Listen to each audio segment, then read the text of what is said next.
예, 오늘 뉴스톱 10 바로 1위부터 만나보겠습니다. 부친의 농지법 위반 의혹이 일파만파 확산이 되자 오늘 오후 1시 30분에 국민의힘 윤희숙 의원이 기자회견을 자청했습니다. 의원직 사퇴라는 강수를 던진 지 이틀 만에 또다시 공개석상에 등장을 한 건데요. 아버지의 자필 편지를 읽으면서 울먹인 모습부터 윤 의원의 모습 바로 만나보겠습니다. 윤희숙 의원 앱이 되는 사람입니다. 출가 외인인 딸 자식에게 이렇게 큰 상처를 주게 돼서 앱이 된 마음은 천갈래 만갈래 찢어집니다. 딸 자식이 못난 앱이 때문에 숱한 모욕을 겪으면서도 자식된 도리를 다하고자 하는데 앱이 된 자가 어찌 앱이 된 도리를 다하지 않을 수 있겠습니까? 이번에 문제가 된 농지는 매각이 되는 대로 그 이익을 전부 사회에 환원하겠습니다. 제 딸 자식이 아니라 모두 이 못난 애비 탓이라 여겨주시길 간곡히 부탁드립니다. 오늘 정치권의 핵심 이슈는 바로 윤희숙 의원이었습니다. 이현정 의원. 네. 하나하나 먼저 짚어볼 텐데 네. 윤 의원 입장에서는 오늘 기자회견을 열지 않으면 의혹이 해소되지 않다고 판단해서 다시 공개석상에 등장한 겁니까? 그렇습니다. 일단 저도 정치인들의 기자회견을 오랫동안 지켜봤습니다만은 오늘 윤희숙 의원 같은 기자회견은 저도 처음 보는 것 같습니다. 굉장히 날 것의 기자회견을 봤다고 할까요?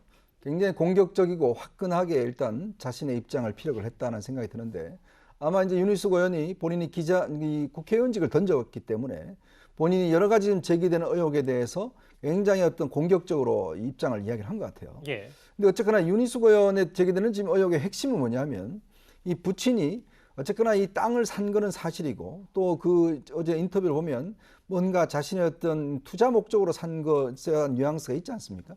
근데 제일 정점 뭐냐면 결국 이 사는 데 있어서 윤희숙 의원이 어떤 역할을 했는지 또 어떤 이득을 받는지 바로 그 연결 지점이거든요. 예. 바로 그 지점에 대해서 이제 윤희숙 의원이 오늘 본인의 통장까지 다 공개하면서까지 전혀 관계가 없다라는 사실을 이제 이야기를 한 것이고 또 본인 스스로 이제 모든 수사를 해달라라고 요청을 했고 모든 부분을 다 공개하겠다라고 이야기했지 않습니까?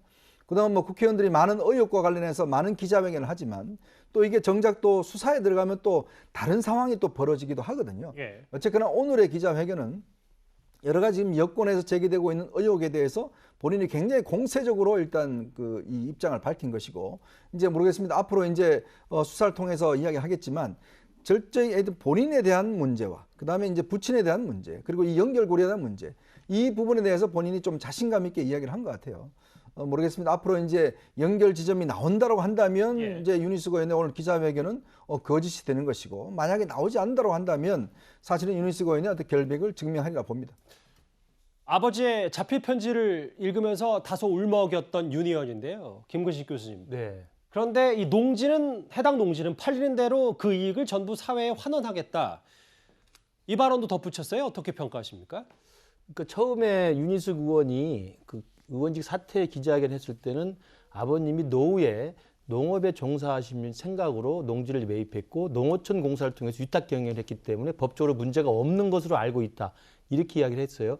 그리고 그 부분에서 오늘 기자회견에서 마찬가지지만 그 아버님과 윤희숙 의원과는 수십 년 동안 좀 소원한 관계가 좀 있었고 결혼 후에 이혼하시고 돌아온 다음에 사실은 좀 격조한 사이였기 때문에 아버님의 구체적인 내용에서 몰랐던 게 분명히 보입니다. 예. 그렇기 때문에 윤희숙 의원이 믿고 있었던 아버지의 농지 매입에 대해서 어제 오늘 사이에 계속된 잇따른 그 의혹 보도가 나오면서 이게 단순히 농사를 짓기 위한 농지 매입이 아니라 투자용으로도 같이 좀 생각을 하셨던 게 아닌가라는 일종의 의혹은 제기가 되고 있고 그 부분에 대해서는 윤희숙 의원도 받아들이겠다고 이야기를 했습니다. 그렇기 때문에 이 부분이 이제 앞으로 특수본에서 이제 수사를 해서 아버님의 이 사실이 농지법 위반과 주민등록법 위반, 그다음에 투기 목적이 있었느냐를 확인하면 절차가 남아 있겠지만 그 이전에라도 어찌됐든 가격이 올랐던 거니까 그 가격을 환원을 시켜주겠다라는 것을 오늘 이야기를 했습니다. 그런 면에서 보면 일단 법적 조치는 차후의 수사 결과에 맡겨둔다 하더라도 일단은 사람들의 관심을 끌고 사람들의 어떤 일정한 그 의혹을 제기했던 시세 차익 문제는 당장 매각을 해서 사회 환원하겠다는 밝힘으로써 당당하고 떳떳한 본인의 의지를 좀 나타낸 것으로 보이고요. 저는 윤희숙 의원의 저 오늘 기자회견을 보면서 저는 아까 우리 이현중 의원이 당당하고 저렇게 공격적인 거 처음 봤다 그러는데 저는 이유가 딱 한 가지라고 생각합니다. 자기는 거리낄 게 없기 때문에 이렇게 당당할 수 있다고 생각합니다. 예. 자기가 어차피 수사 받아보고 또 압수수색 받아보고 이제 통장 다 까고 했는데 통장 다 밝히고 했는데 이런 부분에서 만에 하나 범죄 혐의가 나오거나 잘못되게 나왔다고 한다면 저게 당당할 수가 없거든요. 예. 그러면서 보면 이번에 두 번째 기자회견은 당당한 자기 자신에 대한 어떤 자신감 속에서 상대방에 대해서 대치를 좀 시도한 게 아닌가 이렇게 생각합니다. 되치기다. 네. 의혹의 핵심 부분 다시 한번 짚고는 가야 될 것 같아서요. 이도하 변호사님. 예. 윤 의원의 아버지가 2016년 6월에 땅을 샀고 그런데 2017년에 세종 스마트 국가산업단지 산단이 채택이 됩니다. 그러니까 여당에서 계속 주장한 건 여기에 산단이 들어올 걸 알고 투기 목적으로 이 해당 세종시 농지 땅을 산 거 아니냐 의혹을 계속 제기했는데 이 부분에 대해서 윤 의원은 떳떳하다고 얘기를 하고 있어요.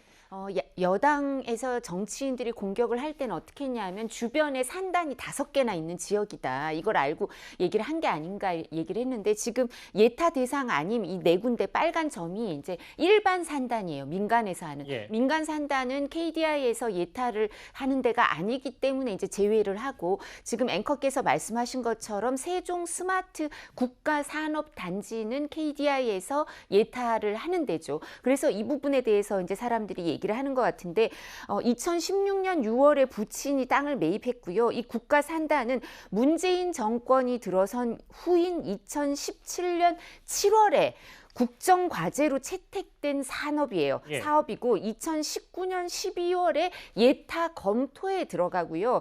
예타가 통과된 게 2020년 9월인 거예요. 근데 뭐 2016년 6월에 그걸 다 예상하고 산다는 건 미래를 보는 예지력이 있을 것 같지도 않고요. 그리고 지금 거리도 보니까 1시간 거리고 그리고 2016년에 윤희숙 의원이 6월에 부친이 땅을 살 때 KDI를 또 그만뒀기 때문에 이 부분도 뭐 이제 내부 정보를 알았네 만에 할 여지가 전혀 없는 게 아닌가 싶습니다. 예. 윤 의원은 바로 이틀 전이었죠. 사퇴 선언 당시에 부친이 해당 땅을 구입한 이유에 대해서 이렇게 해명을 했었습니다. 한번 들어보겠습니다. 저희 아버님은 농사를 지으며 남은 생을 보내겠다는 소망으로 2016년 농지를 취득했으나 어머님 건강이 갑자기 악화되는 바람에 한국농어촌공사를 통해서 임대차 계약을 하셨다고 합니다. 이틀 전에는 윤 의원이 저렇게 설명을 했거든요. 그런데 어제 한 보도에 따르면 윤 의원의 아버지 이렇게 얘기하고 있습니다. 투자할 곳을 모색하다가 신문을 보니까 건물이 나와 있어서 보러 갔다. 땅을 사면 앞으로 산업단지가 생기고 전철이 들어오고 농사 지으려고 생각했는데 욕심이 생기더라.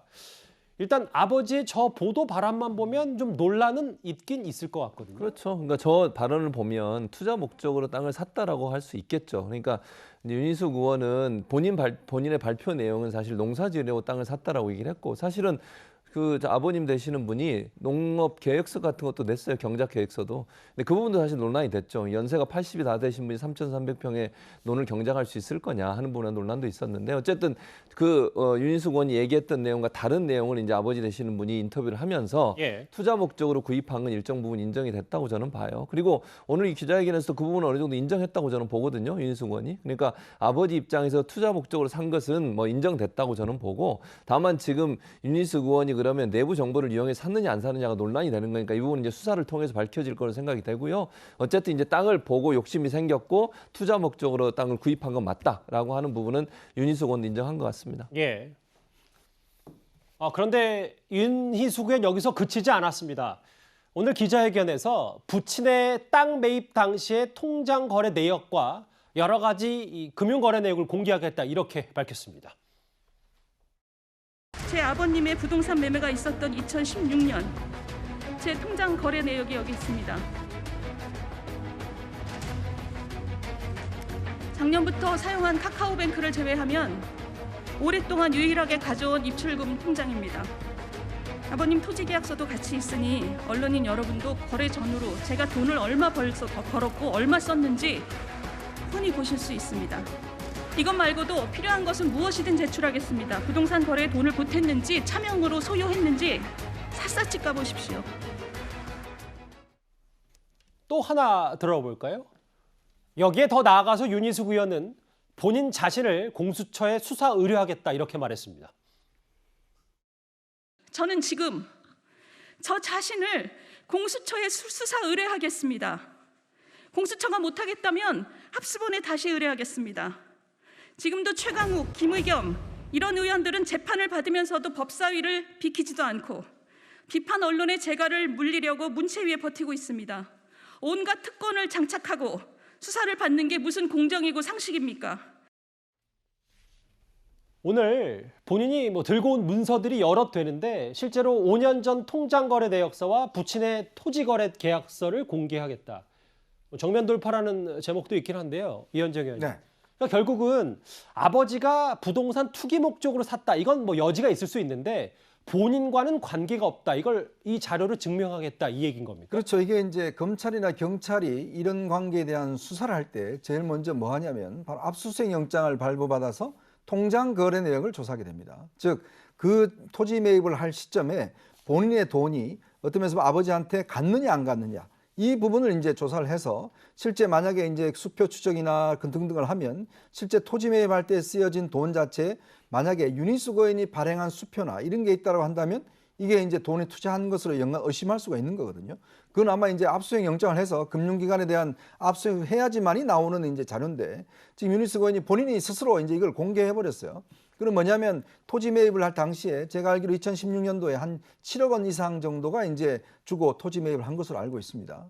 그렇다면 그 7억 원 넘는 돈 중에서 실제 계약을 할 때 돈하고 그 중에서 실제 이 윤희숙 의원이 예를 들어서 흘러간 돈이 있는 것인지 이게 이제 윤희숙 의원의 관계를 증명할 수 있는 사실상 객관적인 증거거든요. 이제 그 부분에 대해서 이제 본인이 자신 있다라고 이제 모든 통장 내역을 이제 공개를 한 것이고 그리고 이제 공수처에 대한 수사도 사실은 지금 윤희숙 의원 같은 공수처 같은 경우는 국회의원이나 상급 이상 공무원 그다음에 검사, 판사 등등에 대한 이제 비리를 조사하는데 문제는 윤희숙 의원 본인이 일단 조사 대상이 돼야 되는데요. 문제는 공수처가 과연 이걸 조사할 수 있을지는 의문이에요. 왜냐? 일단 윤희숙 의원의 혐의 내용 자체가 분명치가 않습니다. 그러니까 본인이 예를 들어서 정보를 유출했다든지 본인이 땅을 샀다든지 이렇게 됐을 경우는 이제 이게 수사의 대상이 되지만 일단 이번에 공개된 것은 본인의 아버지에 대한 문제거든요. 그렇기 때문에 아마 공수처에서는 수사하기 어렵고 아마 국수본으로 넘어가서 국수본에서 아버지에 대한 이제 주민등록법 위반 그다음에 이제 농지법 위반 이 부분에 대한 수사가 진행되지 않을까 싶습니다. 화면 한번 제가 더 설명을 드릴게요. 윤 의원님 오늘 얼마나 가감없이 공개를 하려고 마음을 먹었냐면 저희가 여기 화면에 표시하지 않았지만 은행명도 고스란히 드러나고요. 여기 글씨가 작아서 저만 보일 텐데 본인 금융거래 입출금 기간까지 정확히 적혀 있는 이런 내용까지 왼손에 들고 다 공개를 했습니다. 이두하 변호사님, 이현정 의원님 말씀처럼 이게 공수처 수사 대상이 아닌지 본인은 수사해달라고 한다는데 그러면 글쎄요. 그 당국은 어떻게 판단해야 되는 겁니까? 그러니까 이게 이제 수사 대상이 되는 범위가 이제 그 여러 사람들이 뭐 얘기하는 의혹을 제기하는 것도 2016년 6월에 부친이 농지를 매입했는데 그 부분과 관련해서 그 윤희숙 의원이 뭐 내부 정보를 줬거나 아니면 여기에 대해서 뭐 차명으로 본인이 실제 자금을 댔지만 아버지 이름으로 이제 그 농지를 취득해서 농지법이나 뭐 부동산 그 실명제법 위반 뭐 이런 게 있는가 이런 문제가 있을 수 있거든요. 뭐 그리고 실제로 증여를 했거나 이러면 또 뭐 그런 문제가 세금 문제가 있을 수 있는데 이제 그 당시는 윤희숙 의원이 KDI에 있거나 KDI를 퇴직한 시점일 것 같아요. 근데 그렇다면 사실 공수처법 대상은 아니에요. 공수처법 대상은 지금이 국회의원이기 때문에 윤희숙 의원 입장에서는 국회의원이니까 공수처에 수사 의뢰합니다라고 하지만 2016년 당시는 국회의원이 아니었고 공수처법이 발효되기 전이었기 때문에 이 부분은 이제 공수처 대상 수사 대상이 된다고 보기는 좀 어려울 것 같고요. 그리고 왜냐하면 지금 국회의원으로 있으면서 이 농지와 관련된 어떤 위법 행위가 있었다고는 전혀 보이지가 않거든요. 그래서 그렇고 근데 지금 말씀드린 농지법 위반 또는 뭐 이제 그 부동산 실명제법 위반이 있는지 여부 이런 2016년 6월의 행위를 중심으로 보자면 그거는 이제 합수본이나 이런 데서는 할 수가 있겠죠. 그럼 정리하자면 본인이 그만큼 떳떳하다는 걸 강조하기 위해서 본인이 공수처 수사 대상이 아님에도 저 말을 예, 했다 예. 이렇게 받아들이면 되는 예, 거죠. 그러니까 공수처든 합수본이든 사람들 국민들 눈높이에 맞는 그 엄격하게 수사를 할 만한 데다가 여기를 내 수사를 의뢰하겠다. 왜냐하면 자꾸 여당에서 뭐라고 하냐면 국회의원직을 그만두는 게 국회의원직을 그만두고 수사를 안 받으려고 면피하려고 하는 거 아닌가 이런